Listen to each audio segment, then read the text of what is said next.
Clean up for the rest of your life, parasite. Seated in his wheelchair, Michael spat out these words. It was probably his way of venting the stress built up from the painful physical therapy he kept repeating. He had lashed out at me like this several times before. But this time, I couldn't bear it. It felt like something snapped deep inside my head. A sound that signified I had reached my breaking point. Sure. I responded with a smile on the surface, but inside, I thought. Michael, even though I'm your stepmother, I've lived as your mother. But that's going to end today. I'll show you what happens when you underestimate an adult. My name is Julie. I'm turning 29 this year. I debuted as a light novel writer in my late teens. I still get enough writing requests and fan mail to maintain my status as a successful author. Especially in the past 2 or 3 years, I've been taking on more romance novels targeted at adults rather than young people. I met Chris through an arrangement. Given my profession as a writer, there were hardly any romantic encounters. Worried, my parents introduced him to me. That's where I met Chris. Chris was divorced and came into the marriage with an 11-year-old son, Michael, which made me feel uneasy. Chris and I have a 7-year age difference. We bought a used home right after getting married and lived there together. Chris was popular among the neighbors. An older husband is so reliable, isn't it? Yeah. I forced a smile during interactions with the neighbors. In truth, I had never found Chris to be reliable. Because Chris. Hey Julie, come here for a sec. All right. I cut short the chit-chat and hurried over to Chris. I was relieved on the inside. Small talk isn't really my thing. What were you guys talking about? Nothing important. What's up? I asked, and Chris's eyes lit up. I've written a new piece. Introduce me to the publisher, will you? Sure. Here we go again. I could feel my expression darken. Chris aspired to be a writer. Like me, he had been aiming for newcomer awards since his teens. But he hadn't managed to debut yet. And it's unlikely he will in the future. It's a piece I'm really confident about. Can I read it? Of course. Chris smiled proudly. But that smile would soon twist into anger. I went back to the study and looked over the manuscript Chris had given me. It was no good, as usual. I felt bad for Chris, who was nervously sitting in the chair, but I had my reputation to consider. Especially because we're family, I can't play favorites. I can't introduce this to the publisher. Why not? As expected, Chris exploded in anger. I sighed. Chris's writing was immature. He hadn't even followed the basic rules of manuscript formatting. There were so many typos and errors that I was holding my head in my hands while reading. I've told you there are rules to writing. I don't care about that. Even when cautioned, Chris simply wouldn't listen. You should study more about writing expressions. Read books. I'm a working adult. I don't have time to read books. His words spiked with resentment. I grimaced involuntarily. I was reading books even when I was busy studying for exams. During commutes, whenever I had a moment. Enough already. That's how he always ends our conversations unilaterally. Reliable because he's older? That's ridiculous. Chris is childish. He can't accept his own shortcomings and explodes when they're pointed out, just like a spoiled child. You're just jealous of my talent. It's not like that. In truth, I've never seen any literary talent in Chris's work. Because it would be too harsh to tell him that directly, I've been troubled by it. Yet, Chris starts making claims that are convenient for him again. This time, I'm gonna have your editor look at the manuscript directly. Stop it! I don't want to trouble the editor as well, not just me. Just as I thought this, I heard footsteps in the hallway. Dad. Hey, Michael. Welcome back. Chris quickly cheered up in an instant. I'm always surprised by how quickly he can change his mood. I got an essay assignment at school. Write it for me, Dad. Write it yourself and don't cheat, I immediately said. Michael is Chris's son. Perhaps because of his difficult age, being 11 years old, Michael's attitude towards me, his stepmother, is very harsh. Even now, he snaps back with harsh words, I didn't ask for your opinion. Old lady, just go and play with your computer in your study. Old lady! That struck me subtly. But this is not the time to be upset. Chris, who is soft on his son, might end up writing the essay for him. Despite that it would hinder Michael's growth. I'm not playing on the computer. Writing novels is my job and getting paid to write essays, what a sweet life you have. Michael wouldn't take anything I said seriously. I like Dad's writing better. Oh. That's my boy. Can't let down a fan. Guess I have to chip in. Yay! Once again, Chris was swayed by Michael's obvious flattery and took on the task of ghostwriting. Father and son. It's fine that blood-related father and son get along well. But I am also a part of this family now. It's frustrating that my opinion is completely disregarded. That night, I finished writing my novel. After revising and ensuring there were no issues, I closed my laptop. Finally done. I'll submit the manuscript to my editor tomorrow. Thinking this, I headed to bed. Sleep came almost as soon as I collapsed into bed. Next thing I knew, it was the morning of the next day. Oh no, I need to do the laundry. I jumped out of bed in a hurry. Looking at the clock, it was just in time. Isn't the food ready yet? I heard Chris's grumpy voice. While putting on my apron, I rushed into the kitchen. Wait, I'm making it now. Not impressed that you slack on housework just because you're a writer. Chris threw in a snide remark at the perfect moment. I was making fried eggs in the frying pan. In the midst of it, I said, It's been tough with the deadline coming up. Deadline? So you've submitted the manuscript?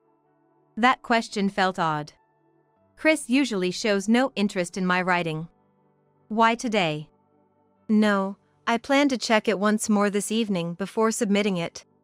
Huh. While I answered somewhat skeptically, Chris gave a distracted response. Even though he was the one who asked. So, this evening, huh? Chris? No, it's nothing. Where did his earlier irritation go? Suddenly, Chris showed a smile. Weird. Thinking this, I glanced at the clock again and screamed. Wow, it's so late. Chris, can you wake up Michael? Got it. Chris nodded easily and stood up from his chair. This was also strange. Usually, he would be too lazy to help. But today, something was off. Maybe I'm overthinking it. I convinced myself as I finished preparing the meal. By the time breakfast was laid out on the table, Michael was also seated. He seemed still sleepy, rubbing his eyes frequently. Yet, he didn't forget to throw a dig at me. It's all just lazy food. I cooked the eggs and soup, you know? No response came. Ignoring me, Michael started eating, and I sighed. That was the moment. Ugh. Chris? What's wrong? Suddenly, Chris started clutching his head in pain. Startled, I stood up from my chair. Are you feeling sick? Yeah, I've got a headache. If it's bad, maybe you should go to the hospital. I'm fine. Even so, it was rare for Chris to complain about feeling unwell. Visibly flustered, Chris then said, I'm gonna take the day off work today. I nodded in agreement. That sounds good. Rest up in your room. Dad, are you okay? Thanks, both of you. Chris seemed more compliant today, perhaps weakened by his illness. It was a bit anticlimactic, but at the same time, I found it somewhat endearing. Perhaps his earlier odd behavior was because he was hiding how bad he felt. After breakfast, I let Chris rest in bed. Make sure you look after Dad, okay? I know. Michael said firmly as he left for school. I might make some porridge for lunch. As I went about my morning chores, that thought crossed my mind. After finishing up the household tasks, I was walking down the hallway. I saw Chris heading towards the living room. "Chris?"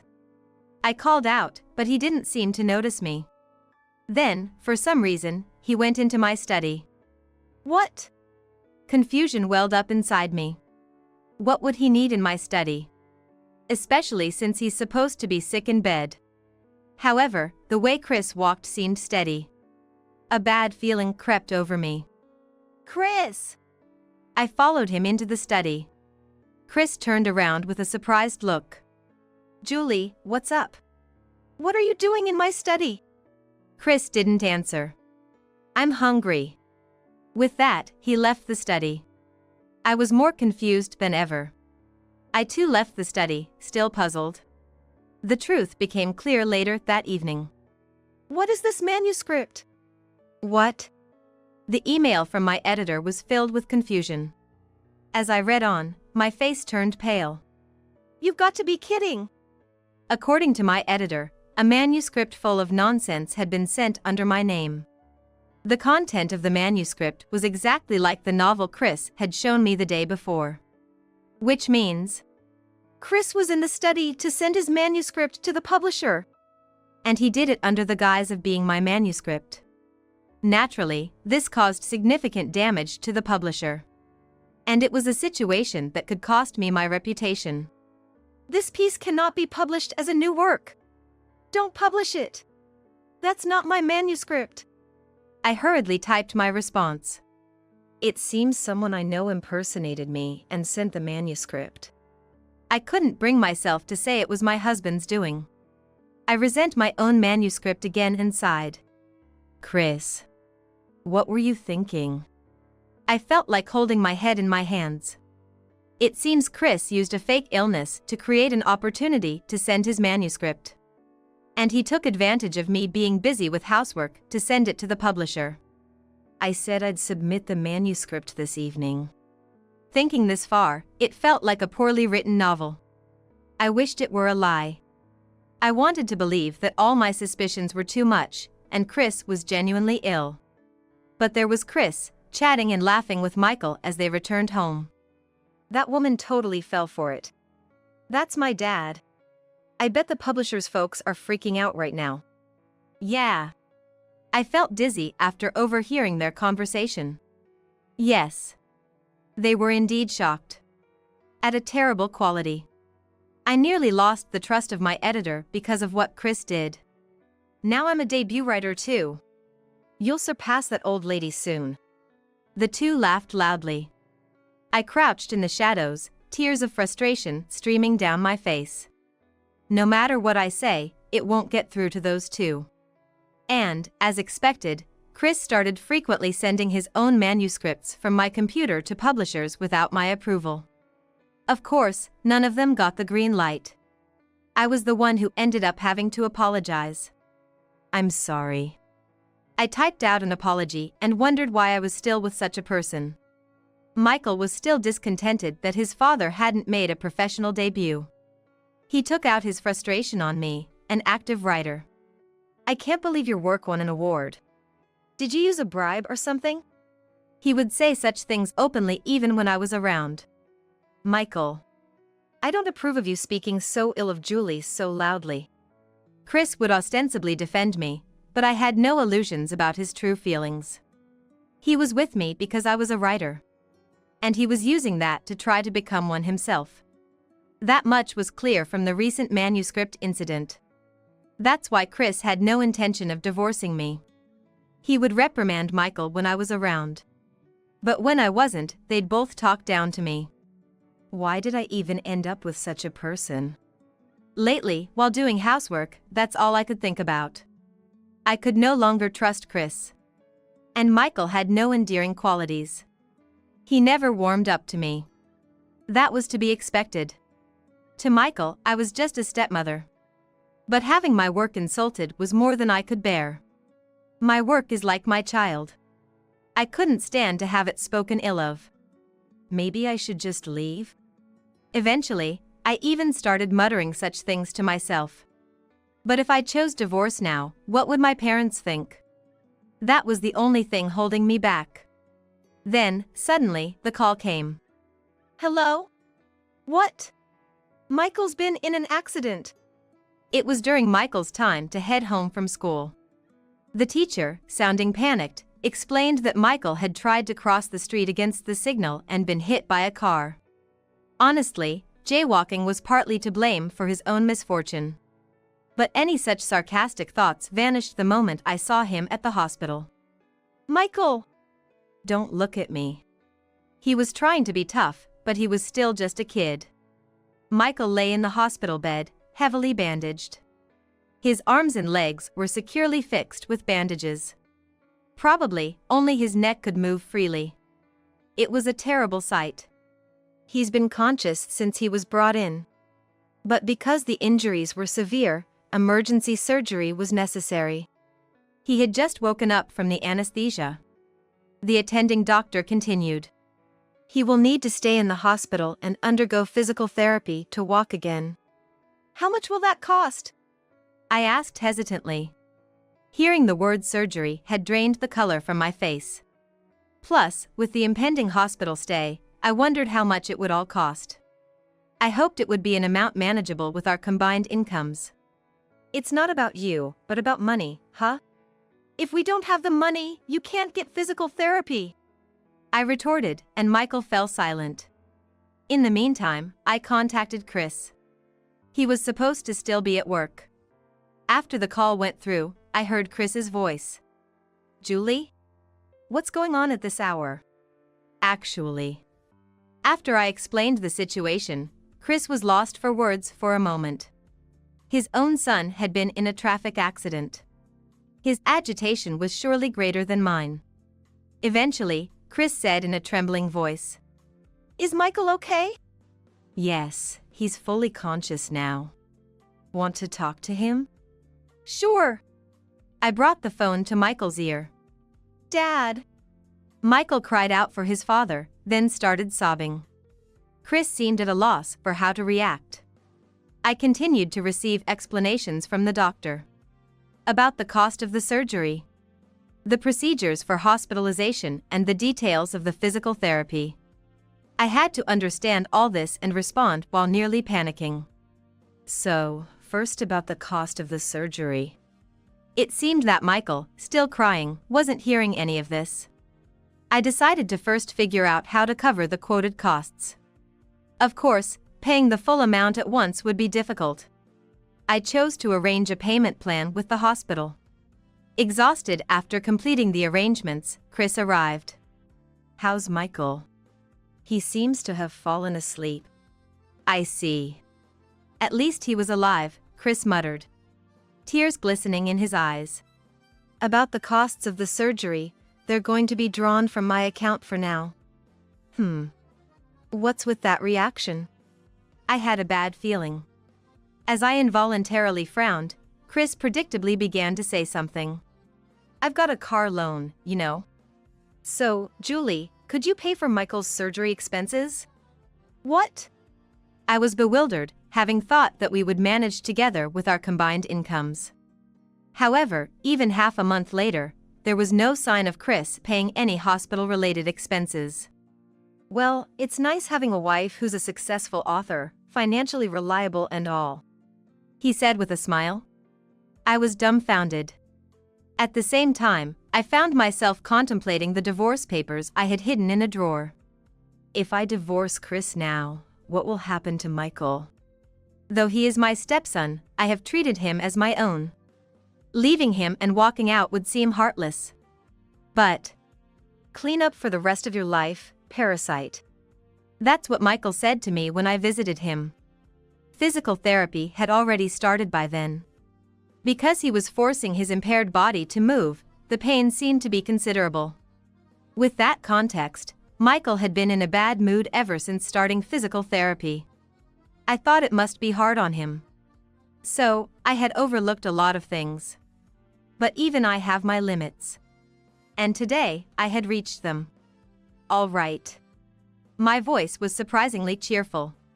I had been agonizing over whether to divorce Chris for Michael's sake. What a foolish waste of time. I won't be visiting you anymore, so rest easy.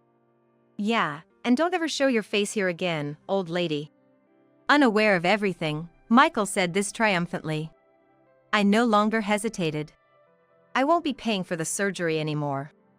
Please send future bills to Chris. I had already informed the hospital.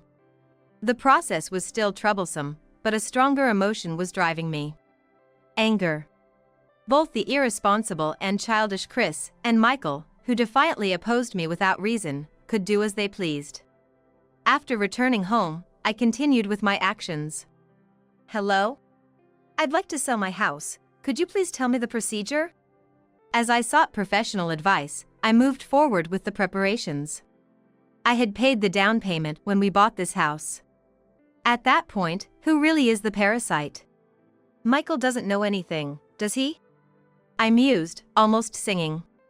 In Michael's mind, the income from my writing must seem insignificant. He must think I'm living a barely manageable life supported by Chris. But the reality is the opposite. Without the royalties from my books, our household couldn't function. Chris spends most of his income on his luxury car hobby. He completely relies on my income as an author for living expenses. And yet, he has often sabotaged my career by sending his manuscripts to publishers, hoping to become an author himself. Chris really needs to face reality. That day, I completed the procedures to sell the house. I also arranged for a company to pick up the furniture. The offered sale price was much lower than expected, but it couldn't be helped. Please, take everything at that price. Sure. As the movers started their work, I thought about my future. Maybe I should move downtown. Then I could meet directly with my editor. As I considered this, I found myself smiling. When was the last time I felt this joyful? Probably an emotion I had forgotten since getting married. Goodbye, Chris. I left the divorce papers on the table and walked out of the house. Because I'm not a parasite. Rather, they had been parasitic on my life. Let them face reality. And let them be at a loss. Just as I arrived at my parents' home, a call from Chris came in. What's wrong? What do you mean, what's wrong? Do you even realize what you've done? Yes. I acted with full awareness. And so, I remained calm, no matter what was said. That house is practically mine to dispose of as I see fit. You're thinking of abandoning your family? Chris's voice trembled as he asked. That's understandable. Chris still has his car loan to pay off. Paying that off will be hard enough without being abandoned by me. That's good, isn't it? Now you don't have to take out a house loan either. Let's forget about each other and live our lives separately. You think you can just do whatever you want? Whatever I want, huh? I couldn't help but scoff. Of all people, Chris was using that phrase. After all the whims he's indulged at my expense. I'm planning to get a medical report from a good doctor a friend of my father knows. You're healthy, he retorted immediately. He really doesn't understand. Chris, that is. Physically, I'm fine. But living with you both has done quite a number on me mentally. Since we got married, I began keeping a secret diary. It started with feelings of happiness. I wanted to document my life with my new family, a happy diary. But reality is ironically cruel. The mistreatments I've endured since marrying you are all handwritten in this diary. If I bring this to court, I could definitely get compensation. What? What have I done, you say? Chris shouted. With a dispassion that surpassed mere exasperation, I explained to him. You also sent your manuscripts to publishers under my name without my permission. Ugh! Chris groaned. There's a record of the transmissions and testimony from the publishers. There's no way out for him. Furthermore, there are many issues with Chris's behavior. With these records and a doctor's medical report, I could perfectly divorce him anytime. Even if Chris throws a tantrum. In that case, I'm prepared to go to court. You're joking, right? Come on, Julie, this isn't. I'm serious. My response was delivered with a cold determination. So, I was this angry with Chris. Discovering emotions I hadn't realized I had, I clenched my fists. That's how it is. Goodbye, Chris. Don't contact me anymore. Wait! Rethink this, Julie! Where's the need to rethink? I continued coldly. There's not a single benefit for me in staying married to you. It's just stress. You'll regret this. When I become an author, you'll see. He was still saying such naive things. Sure, there are authors who debut in their 30s. I know some people who have done that. But they put in the effort. Unlike Chris, who uses work as an excuse, not studying and trying to climb using me. I'll write an exposé about how unsuitable a housewife you were. It's better if you don't. I'll hold a press conference and refute all your claims. I'm not hiding or running. I'll face it head on and win. Since my position, contrary to what Chris has just denied, is actually welcomed by the public.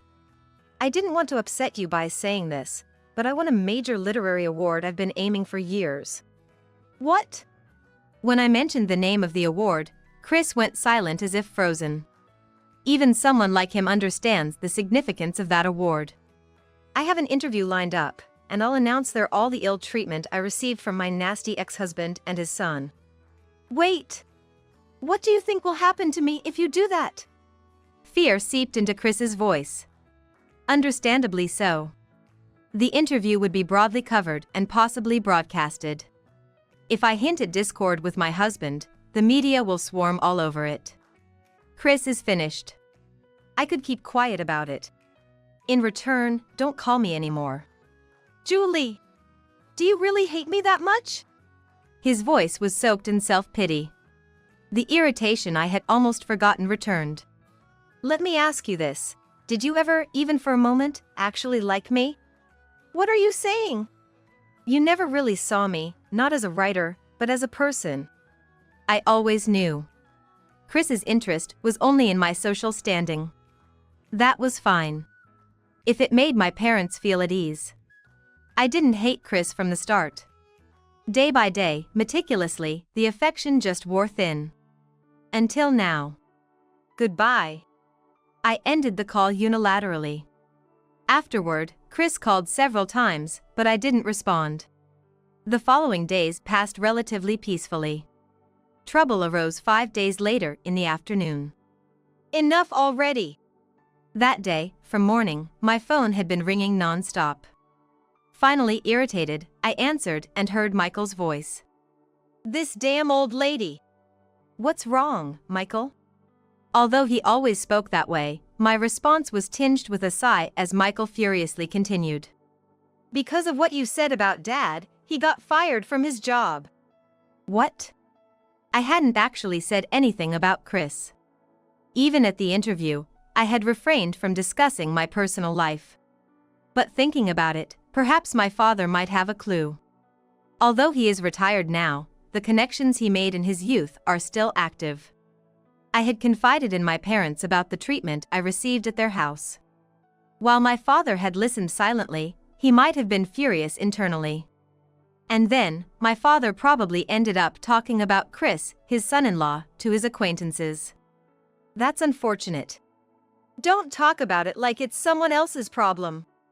Even so, Chris and I are already divorced. It really is someone else's problem now. Since my father's acquaintances are all corporate executives, maybe the word got to the company Chris was working for. Oh no! Even a child could understand the gravity of the situation. The story spread by my father beautifully shattered Chris's social credibility. Moreover, it's likely that no company will hire him in the future. Your husband is so reliable, isn't it? I remember how our irresponsible neighbor used to laugh and say how reliable an older husband is. Human prejudice can be terrifyingly powerful. I know that. My hospital bills are unpaid, and I got kicked out in the middle of physical therapy. What's going to happen to my legs now? That's strange. You got rid of the parasite as you wished, so you should be heading towards a happy ending, right? I don't know. Michael cried out and then began to cry. For a young child like Michael, it must seem hopeless. Since his leg physical therapy isn't complete, there's no guarantee his legs will function properly ever again. It's like a bad ending. It's all your fault. Michael continued screaming as he cried. Is it immature to treat a child like this? No. Michael is a human being. And he must take responsibility for his own words. You've stolen our future. From a parasite to that, huh? I sighed and shook my head. Michael hasn't learned anything. I've been hurt by Chris's actions and Michael's words. Even now. Pay me alimony. You want to go to court? Then I'll face it. Chris would cry and resist, but it can't be helped. Michael has already said so. I'll win against you in court. Okay. Shortly after this conversation, I filed a lawsuit against Chris.